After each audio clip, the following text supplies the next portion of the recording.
الحمد لله الذي يصلي على النبي المنتقى المصلي الحمد لله الذي يصلي على النبي المنتقى المصلي. kon ba tey rek ci interview rek ñu toog sëñ Abdoulaye Faye mi nga xamante ne moom it jàmbaar la ci liggéeyu sëñ Tuubaa bi doon di jëwriñ waaye doon koo xamante ni tamit ku ko xam ko ci sëñ Modou Ndiaye ak kóllëre gi am ak moom it mu ñëw ci bis bi. mu doon bis boo xamante ni comme ni nga ko waxee rek li sëñ Modou Ndiaye waxoon rek lépp lu dale ci gëléem ba ci ginaar fas yéene def ci bis boobu mu doon nag ak cant moom noonu lay amee waaye bis bu ñuy fàttaliku nag ku tedd gi xamante ne mooy suñu yaakaar di Serigne Saliou Mbacké mi nga xamante ni ku ko xam ko ak ndaw ñi mu jël ndaw ñi def si ñoom li ñu def si ñoom kon yàlla nag bu ñëwee ci bis bi am ay kàddu yoo xamante dina ko mën a taataane pour mu doon yóbbal boo xamante ni ñun ñëpp dinañ ci bàyyi xel bàyyi ci waar bu ëllëgee ñu mën ca tono bu baax a baax kon ginnaaw ba nga ndéewam ba taalibe bi nga xam ne ñoo bàyyi xel Nour Darayni TV an yeen kàddu nga mën a yëkkati rek ci bis bi. a'uuzu billahi mina shaytaani rajiim wa inni u'iizuhaa bika wa zurriyyatahaa mina shaytaani rajiim rabbi a'uuzu bika min hamazaati shayaatiin wa a'uuzu bika rabbi an yahduruun. asalaamaaleykum wa rahmatullah. mbokk mi ñoo ngi lay nuyu ñoo ngi nuyu it mbokki taalibe yi fi teew yëpp ak mbokki ñi nga xam ne ñi ngi leen di seetaan di rafetlu seen teewaay. di leen jaajëfal bu baax ndax liggéey bi mbooleen li ngeen ciy def ñoo ngi koy gis ca ndorte la ci yëgle bi ba fii ngeen ci toll dara umpuñu ci xëy na dañoo xaw a jàppandi moo tax du ñu mënoon sax di ñëw di teewe yenn yi waaye kon ñu koy teewe loolu nga wax ci bis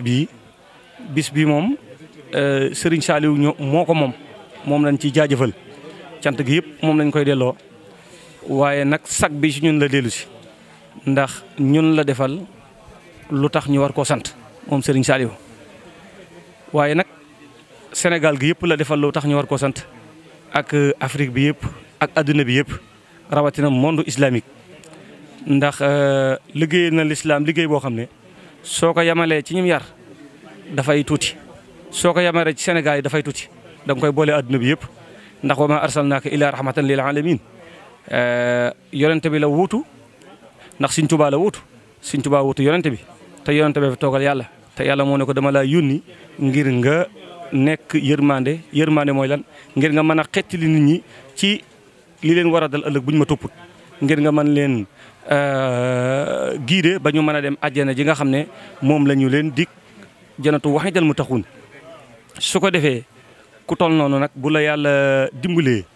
nga bokk ci ñi nga xam ne da leen a doon teete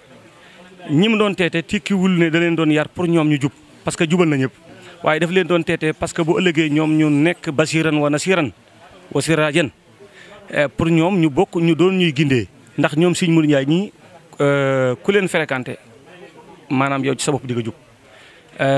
Sëñ Saliou da doon wut aw jiwu woo xam ne bu paree da koy wasaare ci Sénégal mu sax ba fu mu sax fu ne mën a am meññeen moo xam ne ñëpp danañ ko mën a jariñoo tey yaakaar naa loolu ñun ñëpp gisandoo nañ ko li ci des mooy ñu jaajëfal ñëpp li am nuyoo la rek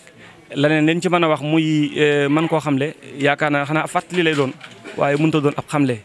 muy ñu ànd tënku ci li nga xam ne moom la ñu yàlla digal muy saabixoo ila maxfiratin min rabbikum wa jannatin harruha ka'ardi samaa'i wal ard ku baax ki ñu yemale ko fii ba ci kanam xam naa maa ngi jégalu sax na damay soog a agsi ak dérangement beeg yëpp wasalaamaaleykum wa rahmatullah. alhamdulillahi alladi yusalli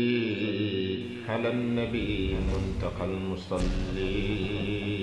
alhamdulillahi alladi yusalli ala nabi muntaqal musalli